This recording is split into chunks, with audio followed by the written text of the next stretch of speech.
Assalamualaikum warahmatullahi wabarakatuh. Bismillahirrahmanirrahim. Alhamdulillahirrabbilalamin. Wassalatu wassalamu ala asyrafil anbiya'i wal mursalin Sayyidina wa maulana Muhammadin wa ala alihi wa sahbihi ajma'in. Amma ba'd. Alhamdulillah, kemarin kita sudah membacakan tentang perkara yang mewajibkan puasa. Sekarang kita akan mengetahui syarat-syarat sahnya puasa. Pertama, syarat-syarat sahnya puasa saya bacakan dulu. Faslun syurutu sihhatihi arba'atu asya. Islamu wa aklun wa niqaun min nahwi haidin wa ilmu bikaunil waqti qabilan lis-shaum. Syarat-syarat sahnya puasa itu ada 4 perkara. Yang pertama, Islam. Kedua, berakal sehat. Yang ketiga, suci dari yang menyamai haid seperti nifas dan lain-lain ya. Kemudian yang terakhir, yang keempat, yaitu mengetahui keadaan waktu itu bisa untuk mengerjakan puasa. Maka kalau sudah memenuhi syarat sahnya puasa, maka menjadi sah. Ingat ya, ini syarat-syarat sahnya puasa.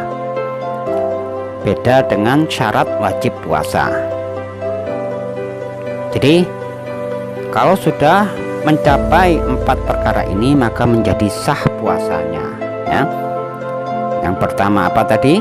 Islam, kemudian berakal, kemudian suci dari yang menyamai haid. Yang keempat, mengetahui keadaan waktu itu bisa untuk mengerjakan puasa. Ini syarat-syarat sahnya puasa.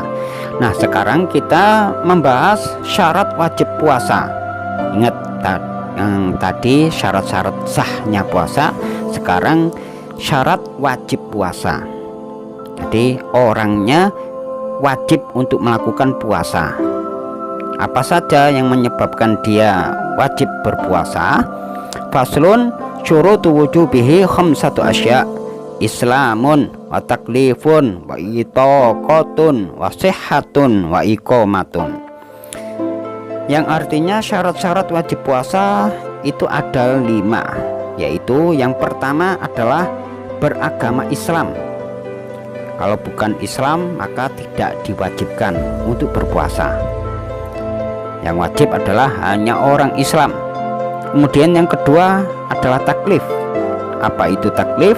Taklif adalah sudah tertuntut secara syarak, seperti sudah baligh dan berakal sehat. Kemudian mampu melakukannya. Yang ketiga ini mampu melakukannya, maksudnya dalam keadaan tidak ada halangan, sehingga dia mampu untuk melaksanakan.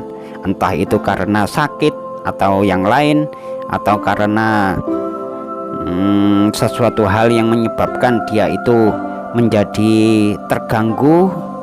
Misalkan kalau dia pada hari ini dia melakukan puasa, maka penyakitnya akan menjadi kambuh atau menjadi yang lain.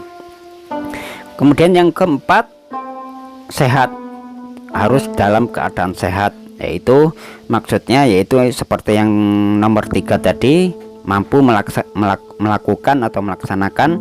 Jadi dia harus sehat, dalam keadaan sehat walafiat, tidak sedang sakit. Misalkan dia sakit ada di rumah sakit, sekarang ada di ruangan ICU misalkan, keadaan sakit, tidak masalah kalau dia tidak melakukan puasa. Tapi kalau setelah dia sehat di luar Ramadan misalkan, maka harus dihitung berapa hari dia tidak melakukan puasa, maka wajib untuk mengqodoi ya. Jadi nomor 4 itu harus sehat.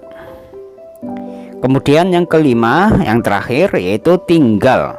Maksudnya menetap, tidak sedang berpergian, bukan dalam keadaan berpergian. Kita tetap wajib ada di daerahnya orang lain. Misalkan kita ada di negara orang tapi kita dalam keadaan tinggal di situ, atau kita di pulau lain, misalkan kita orang Pasuruan, kemudian kita tinggal ada di Kalimantan, tetap dia wajib untuk melakukan puasa bulan Ramadan.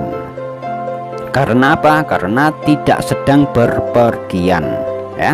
Kalau sedang berpergian, sedang musafir, ya, dalam perjalanan, kita boleh tidak untuk berpuasa. Ditakutkan kalau sedang berpergian perutnya kosong sehingga menyebabkan pusing, menyebabkan perutnya sakit sehingga tidak mampu untuk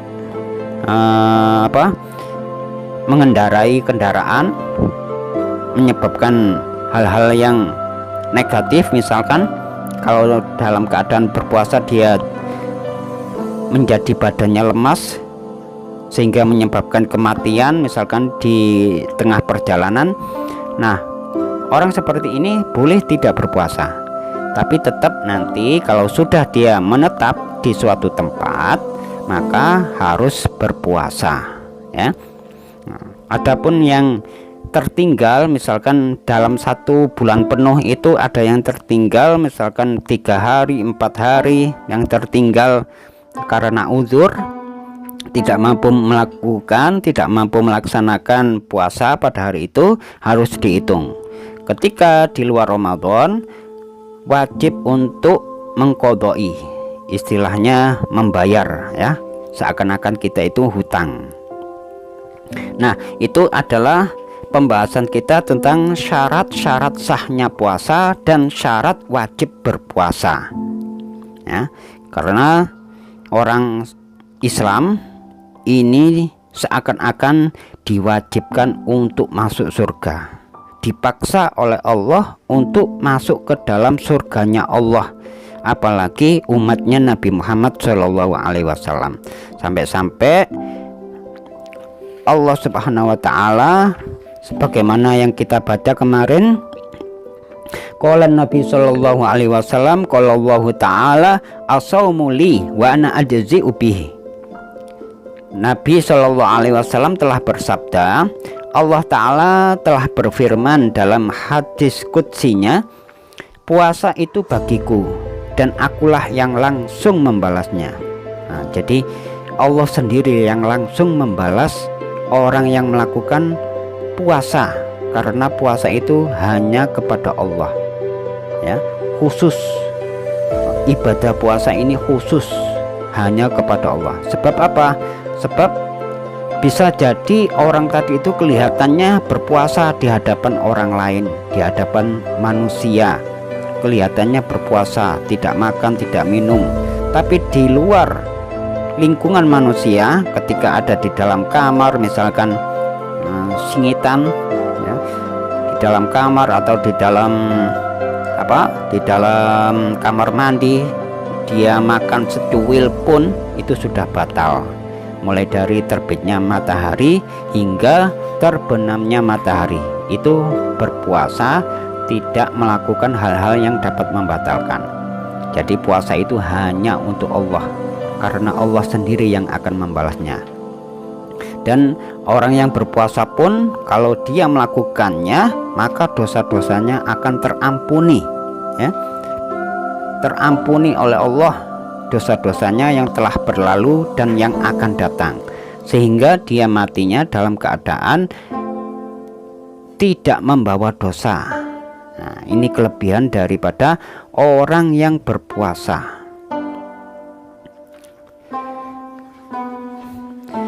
Dan juga berpuasa itu ibaratnya seperti benteng dari neraka. Saya bacakan ada hadisnya ini. Wa qala sallallahu alaihi wasallam, as-siyamu junnatun minan nar ka junnati ahadikum minal qital. Nabi Shallallahu Alaihi Wasallam telah bersabda, puasa adalah merupakan benteng dari neraka, bagaikan tameng salah seorang dari kamu semua dalam peperangan. Kalau sekarang bagaikan baju besi, ya, ada tamengnya, sehingga kalau umpamanya ditembak sama musuh, itu kita masih tetap hidup karena mempunyai tameng, ada anti peluru misalkan, ya, ada tamengnya. Nah, puasa itu tadi merupakan benteng dari neraka. Sekalipun masuk neraka, kita tidak merasakan kepanasan, sebab kita pernah berpuasa di bulan Ramadan. Mudah-mudahan puasa kita semuanya dapat diterima oleh Allah Subhanahu wa Ta'ala, sehingga menyebabkan puasa kita diterima dan sah puasa kita di hadapan Allah Subhanahu wa Ta'ala. Karena jarang sekali orang sekarang ini melakukan ibadah puasa karena sibuk dengan keduniawian, sibuk dengan pekerjaan. Dia kalau berpuasa merasa dia lelah, lemah, sehingga pekerjaannya menjadi terbengkalai misalkan. Jadi mereka lebih mengutamakan pekerjaan, lebih mengutamakan keduniawian daripada kehidupan di akhirat. Na'udzubillah min dzalik ya. Mudah-mudahan kita selalu mengikuti apapun yang diperintahkan oleh Allah, sebab apapun yang diperintahkan oleh Allah itu pasti berdampak positif, dan sebaliknya apapun yang dilarang oleh Allah pasti berdampak negatif. Ini bisa kamu pelajari sendiri, apa sih yang menyebabkan saya berpuasa, apa sih yang menyebabkan saya ini kok diwajibkan sholat 5 waktu, apa sih sebabnya kok saya ini diwajibkan untuk berwudu dahulu sebelum melakukan sholat, bersuci dulu sebelum melakukan sholat. Nah, itu kita bisa kaji insya Allah di video-video yang akan datang ya.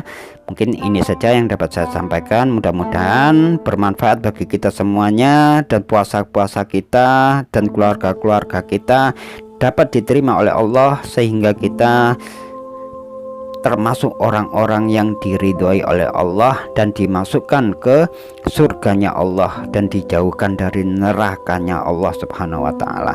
Wabillahi taufiq wal hidayah wal inayah. Assalamualaikum warahmatullahi wabarakatuh.